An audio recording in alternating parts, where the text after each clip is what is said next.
السلام علیکم فرینڈز، کیسے ہیں آپ سب لوگ؟ امید کرتا ہوں بالکل ٹھیک ٹھاک خیریت سے ہوں گے۔ آپ موجود ہیں ہمارے یوٹیوب چینل جس کا نام ہے دبستان کاف۔ جنت کے پتے ناول کی اگلی ایپیسوڈ لے کے آپ کی خدمت میں حاضر ہیں۔ امید کرتے ہیں آپ کو یہ ایپیسوڈ بھی پسند آئے گی۔ حیا نے جیسے ہی وہ لفافہ کھولا، اس پر لکھا حیا سلیمان اس کا نام لکھا تھا۔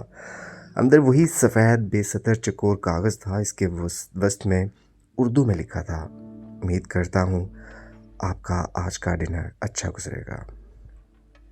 اس نے لفافہ پلٹ کر دیکھا، کہیں بھی کچھ اور نہیں لکھا تھا، بس لفافے پہ گزشتہ روز کی مہر لگی تھی۔ یہ کون تھا اور کیوں اسے پھول بھیج رہا تھا؟ وہ بکے اور خط کمرے میں رکھ کر سارے معاملے پہ الجھتی باہر آ گئی۔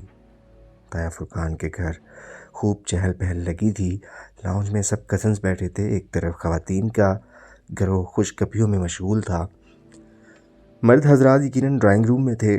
ان کے خاندان میں کزنز کی بے تکلفی کو بری نظر سے نہیں دیکھا جاتا تھا۔ طاہر فرقان چاروں بہن بھائی میں سب سے سخت تھے اور ان کی سختی علم کے اسکارفز لینے اور گھر سے باہر لڑکوں سے بات کرنے پہ تھی۔ ارم اور باقی کزنز بھی عموماً اپنے کزنز کے سوا باہر کے کسی لڑکے سے بات نہیں کرتی تھی۔ حیا اور ارم تو پڑھتی بھی آل ویمن یونیورسٹی میں تھیں۔ ہاں، دوسرے چچا اور خود سلیمان صاحب مستقل میں اپنے بچوں کی شادیاں یقیناً مکسڈ گیدرنگ میں رکھیں گے، یہ سب کو معلوم تھا۔ ان کا خاندان زیادہ بڑا نہ تھا، وہ لوگ 3 بھائی اور 1 بہن تھے۔ طاہر فرقان سب سے بڑے تھے۔ داور، فرخ اور ارم ان کے بچے تھے۔ فرخ میڈیکل کر چکا تھا اور آج کل پولی کلینک سے ہاؤس جاب کر رہا تھا۔ وہ حیا سے